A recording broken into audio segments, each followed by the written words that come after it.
Salam dostlar, bu videodan əvvəl dəyərli ingilis dili müəllimimiz olan və Fəza Akademik Təhsil Şirkətinin Röpatan filialının filial müdiri olan Tahirə müəllimə məndən çox önəmli bir sual soruşdu.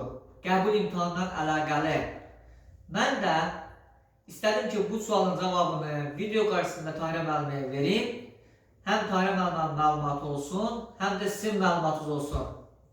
Tahirə müəllimə soruşur ki, müəllim, blokdan 50 baldan aşağı bal toplayan abituriyentlər ali məktəbə qəbul ola bilirlərmi? Bunun sadəcə bir cavabı var.